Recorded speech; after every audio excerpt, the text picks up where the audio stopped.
দল থেকে একমত আমরা নবী উম্মত যে কোনো দল থেকে যে কোনো পীর থেকে যে কোনো আলেমের পক্ষ থেকে মুহাম্মদ সাল্লাল্লাহু আলাইহি ওয়াসাল্লামের ইজ্জত রক্ষার জন্য যদি ডাক দেওয়া হয় আমরা রাস্তাঘাট অবরোধ করে ফেলবো, আমরা রাষ্ট্র ভবনকে অবরোধ করে ফেলবো, আমরা ওই আমাদের ভারতের দিকে লং মার্চ করবো, যার কাছে যা কিছু আছে তাই নিয়ে আমরা ভারতের দিকে ঝাঁপিয়ে পড়বো।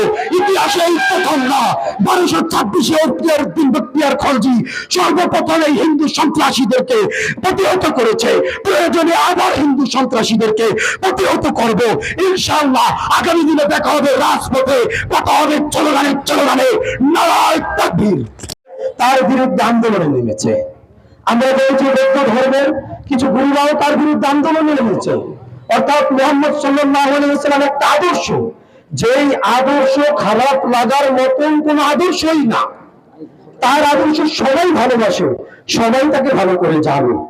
তারা জানে যারা মুহাম্মদ সাল্লাল্লাহু আলাইহি ওয়াসাল্লামকে কটূক্তি করে, তারাও জানে মুহাম্মদ সাল্লাল্লাহু আলাইহি ওয়াসাল্লামকে মুসলমান এত ভালোবাসে, তারা এত ভালোবাসে নিজের বাবাকে এত ভালোবাসে না, নিজের মায়ের চাইতেও তাকে বেশি ভালোবাসে, নিজের জীবনের চাইতেও তাকে বেশি ভালোবাসে।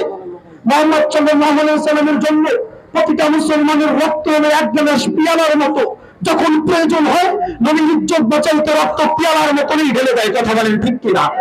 সংগ্রামী সাথীয় বন্ধুগণ, তার প্রশ্ন হলো কিছুদিন পরে যখন তারা জানে আমরা কখনো থেমে থাকবো না, তার মানে তারা যেহেতু জানে কেন কিছুদিন পরে পরে মুহাম্মদকে নিয়ে তারা কটূক্তি করে, অর্থাৎ একটাই, তারা জানে মুহাম্মদ সাল্লাল্লাহু আলাইহি ওয়াসাল্লামের উম্মত কখনো ঘুমিয়ে থাকে না, কত কিছুদিন পর পর একটা খোঁচা মেরে রেখে আসলে আমরা ঘুমিয়ে গেছি।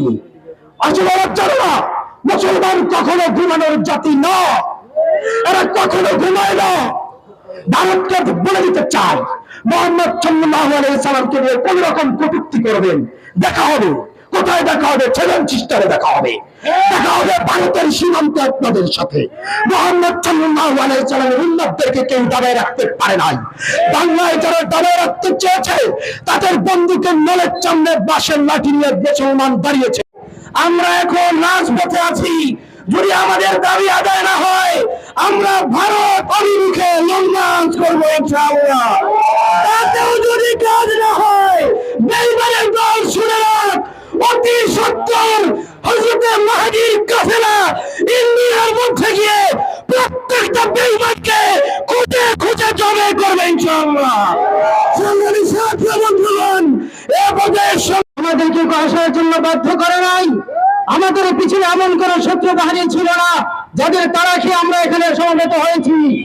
আমরা এখানে যারা সমবেত হয়েছি আমাদের একটাই লক্ষ্য, একটাই উদ্দেশ্য, আমাদের হৃদয় স্পন্দন মুহাম্মদুর রাসূলুল্লাহ সাল্লাল্লাহু আলাইহি ওয়াসাল্লামকে নিয়ে যে সমস্ত কুলাঙ্গারেরা কটূক্তি করেছে তাদের তীব্র নিন্দা জানাবার জন্য আমরা এখানে সমবেত হয়েছি।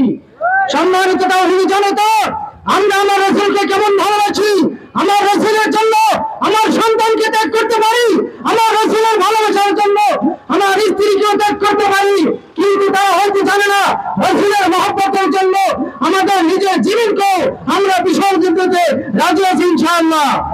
সম্মানিত তাওহীদি জনতা, আমরা আজকের এই রাজপথ থেকে বলতে চাই যে সমস্ত কুলাঙ্গাররা আমার রাসূলকে নিয়ে কটূক্তি করে তাদের দাঁত ভাঙা জবাব দিতে হবে।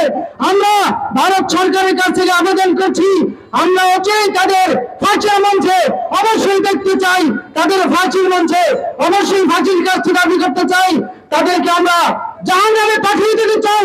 সুতরাং ভবিষ্যতে যেন কোনো কুলাঙ্গার আমার রাসূলের বিরুদ্ধে কোনো কটূক্তি করতে না পারে এবং কোনো দুঃসাহসজনক না করে, আমরা তাদের দাঁত ভাঙা জবাব পিছনে দিয়েছি, এখনো দেব, ভবিষ্যতে দেবো ইনশাআল্লাহ।